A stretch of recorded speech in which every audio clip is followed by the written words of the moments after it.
Rahim. Today we have a lecture 4 of the subject of principle of marketing.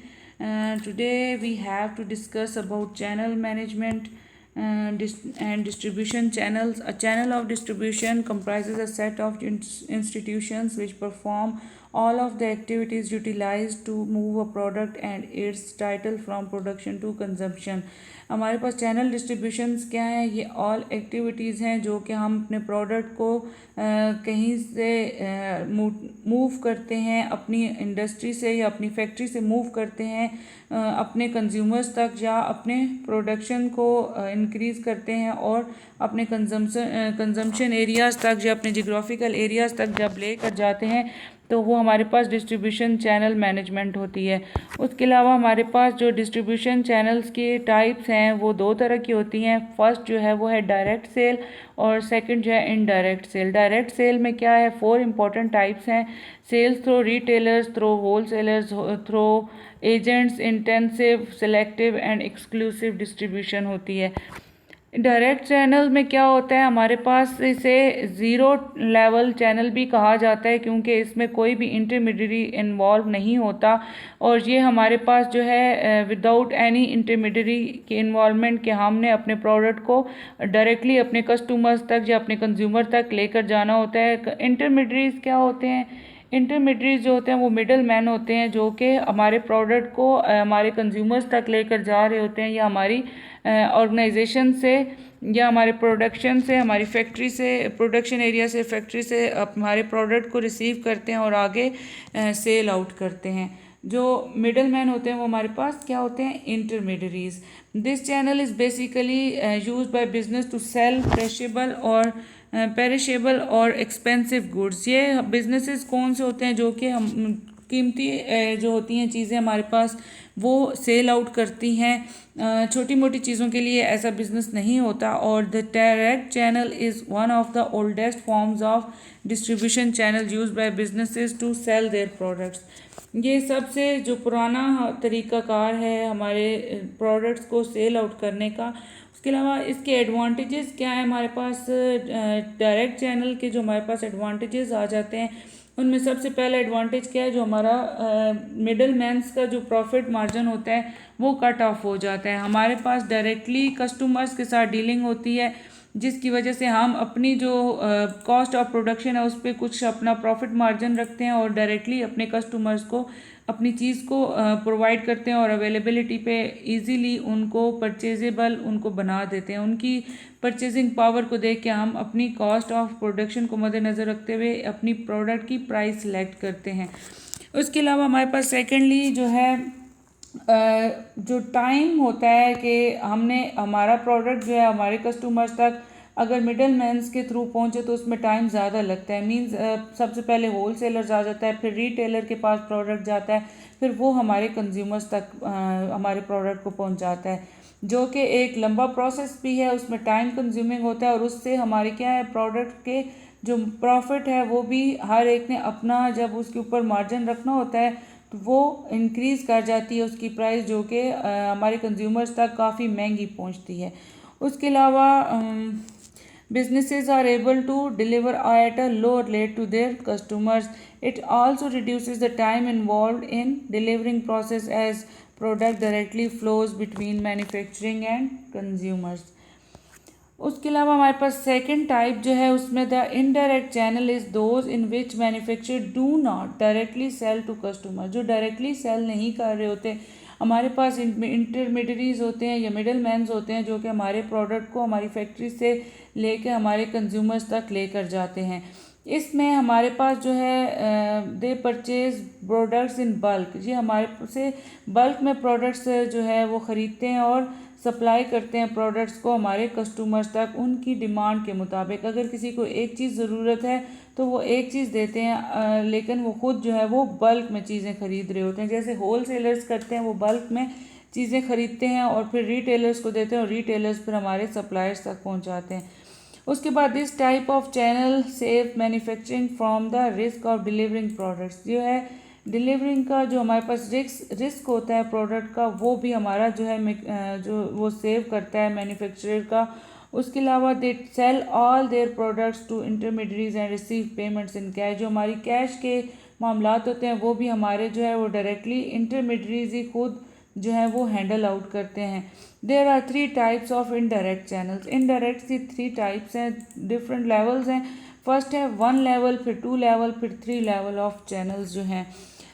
Types of distribution channel in marketing management क्या है। जो first management का जो level है indirect channel का वो है 1 level channel. First level channel level में क्या है, it is distribution channel where there is one intermediate involve in between manufacturer and customer. किसी भी मैन्युफैक्चरर या कस्टमर्स के दरमियान जब एक ही हमारे पास इंटरमीडिएट आ जाता है, जो मिडल मैन आ जाता है, तो उसको हम 1 लेवल चैनल कहते हैं। इसमें क्या है, जो मैन्युफैक्चरर से प्रोडक्ट उठाता है रिटेलर, और रिटेलर जो है जाकर कस्टमर को या कंज्यूमर को वो प्रोडक्ट सेल आउट कर देता है। These retailers then sell them to customers as per their requirement.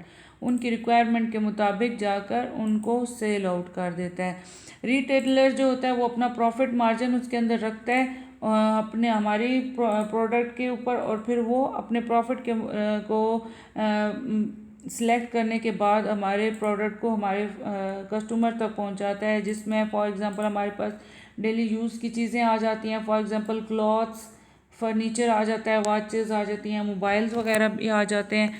उसके बाद हमारे पास आ जाता है 2 level distribution channel. 2 level distribution channel में क्या होता है, यहाँ पे 2 लोग, हमारे पास 2 मिडल मैन्स होते हैं, जो कि मैन्युफैक्चरर होते हैं, उससे होलसेलर प्रोडक्ट खरीदता है, होलसेलर से फिर वो रिटेलर्स तक जाता है, रिटेलर से फिर वो कस्टमर्स तक जाता है। उसमें हमारे पास 2 तरह के मिडल मैन्स आ जाते हैं या इंटरमीडिएट्स आ जाते हैं। इसमें हमारे प्रोडक्ट मज़ीद हमारे पास महंगे होके पहुंचते हैं कस्टमर्स तक, क्योंकि इनमें 2 लोगों ने अपना प्रॉफिट मार्जिन रखना होता है। इसमें होलसेलर्स और रिटेलर्स बहुत चार्ज करते हैं अपने सप्लाई कमीशंस को, और अपने प्रोड्यूसर्स गुड्स को प्रोड्यूस करते हैं कंज्यूमर्स तक। This channel is more convenient in case of durable and inexpensive products. उसके बाद हमारे पास आ जाता है 3 लेवल डिस्ट्रीब्यूशन। 3 लेवल डिस्ट्रीब्यूशन क्या है, जिसमें हमारे पास 3 इंटरमीडिएट्स आ जाते हैं। जब भी प्रोडक्ट हमारा जो ऐसा प्रोडक्ट जो हमारे एजेंट्स के थ्रू सेल आउट होता है, खुद मैन्युफैक्चरर नहीं जाता, एजेंट्स उसके प्रोडक्ट को आगे इंफॉर्मेशन देते हैं लोगों को, होलसेलर्स को, जो कि वो उनसे ख़रीदता है होलसेलर एजेंट्स के थ्रू, और फिर एजेंट्स से होलसेलर के बाद रिटेलर आ जाता है, जो रिटेलर से फिर कंज्यूमर्स तक जाता है। जब इसमें 3 इंटरमीडिएट्स आ जाते हैं तो ये 3 लेवल डिस्ट्रीब्यूशन चैनल्स बन जाता है। उसके बाद इसमें हमारा जो प्रोडक्ट का जो प्रॉफिट मार्जिन होता है वो एज़ कम्पेयर टू अदर जो हमारे लेवल से वो डिफरेंट होता है। In this channel agent sell goods to wholesaler on behalf of the company. Company की बिहाफ पे जो एजेंट होता है वो सेल आउट कर होता है होलसेलर को, और फिर होलसेलर जो है वो रिटेलर को देता है, और रिटेलर जो है वो फाइनली कंज्यूमर्स तक लेकर जाता है। This channel is used when demand for the product is very high and customers are scattered largely over the country। ये कब यूज़ होता है, जब हमारे डिफरेंट पूरी कंट्री में भी हो सकता है हमारे कस्टमर्स जो हैं वो फैले हुए हों, या होल वर्ल्ड में हमारे फैले हुए हों। डिफरेंट एजेंट्स जब काम कर रहे होते हैं तो वो डिफरेंट कंट्रीज़ में भी करते हैं। उसके बाद हमारे पास आ जाता है डिस्ट्रीब्यूशन चैनल की डिज़ाइनिंग क्या होती है। डिज़ाइनिंग हम किस तरह करते हैं डिस्ट्रीब्यूशन चैनल्स की, उसके लिए हम 4 स्टेप्स को अपने माइंड में रखते हैं। सबसे पहला है एनालाइजिंग कस्टमर नीड्स। हमने सबसे पहले अपने कस्टमर्स की नीड्स को एनालाइज करना होता है, उनकी डिमांड्स देखनी होती हैं कि उनको कौन सी चीज़ है जो अट्रैक्ट करेगी, कौन सी चीज़ जो है उनकी ज़रूरियात को पूरा करेगी। उसके बाद वो टारगेट मार्केट एक सिलेक्ट करते हैं, जियोग्राफिकल एरिया देखते हैं कि यहाँ के लोगों को किस तरह की चीज़ें जो हैं वो ज़्यादा अट्रैक्ट करती हैं। उसके बाद एस्टेब्लिश चैनल ऑब्जेक्टिव्स। फिर हम अपने चैनल के ऑब्जेक्टिव सिलेक्ट कर लेते हैं कि कौन कौन से ऑब्जेक्टिव हैं जो हमारे डिस्ट्रीब्यूशन चैनल में होने चाहिए, जिसकी बेस पे हमारे कस्टमर्स तक हमारी चीज़ें अवेलेबल हो जाएंगी। उसके बाद हमारे पास आ जाता है identifying major channel alternatives. Major channel alternatives हमने फिर सिलेक्ट करने होते हैं। हमने कोई एक पॉइंट नहीं देखना होता, हमने डिफरेंट जगहों पर देखना होता है कि कहाँ कहाँ हम अपने डिस्ट्रीब्यूशन चैनल्स बना सकते हैं। डिस्ट्रीब्यूशन चैनल जब हमने डिफरेंट लेवल्स पे अपने बनाए हुए होते हैं, अल्टरनेटिव्स हमारे माइंड में होते हैं, तो फिर हम सिलेक्ट करते हैं कि कौन सा एक अल्टरनेटिव है जो हमारे प्रोडक्ट के लिए बहुत ज़्यादा बेनिफिशियल होगा। उसके बाद एवेल्यूएटिंग मेजर चैनल अल्टरनेटिव्स, फिर एट द एंड हम जो है एवेल्यूएट करते हैं उन तमाम अल्टरनेटिव्स को कि हमने अपना प्रोडक्ट किस किस डिस्ट्रीब्यूशन चैनल पर जो है वो डिलीवर करना है। नेक्स्ट हमारे पास आ जाता है designing and selection criteria. Designing and selection criteria क्या होगा? कोई भी जब चैनल हम बनाते हैं या चैनल स्ट्रेटजी डिसीजंस करते हैं, उसके लिए हमने 4 जो है पॉइंट्स को अपने माइंड में रखना होता है। सबसे पहले होता है मार्केट फैक्टर्स। मार्केट फैक्टर्स क्या है? कस्टमर प्रेफरेंस, ऑर्गेनाइजेशन, कस्टमर्स और जियोग्राफी। हमने मार्केट फैक्टर्स में अपने ये 3 चीज़ें देखनी होती हैं कि हमारे कस्टमर्स की प्रेफरेंसेस क्या हैं, उनकी नीड्स हैं क्या, वो क्या चाहते हैं, उनको किस तरह की जो है चीज़ें अवेलेबल करनी चाहिए, वो किस तरह की चीज़ों को ज़्यादा खुशी से यूज़ करते हैं या उनकी किन चीज़ों के साथ ज़्यादा लॉयल्टी है, और उनका जियोग्राफिकल एरिया क्या है, उनकी रहन सहन क्या है, उनकी जो है डेमोग्राफिक्स क्या है, उनकी ईच एंड एवरीथिंग हमने पहले जो है स्टडी करनी होती है। उसके बाद हमारे पास आ जाता है सेकंड कंपैटिटर्स। हमने देखना होता है कि वहाँ पे हमारे साथ कंपैटिटर्स कितने हैं और हमारे कंपैटिटर्स जो हैं वो किस तरह का प्रोडक्ट वहाँ पे अवेलेबल कर रहे हैं और उनका प्रोडक्ट में कौन कौन से फीचर्स हैं और उनके प्रोडक्ट को किस तरह लोग यूज़ कर रहे हैं।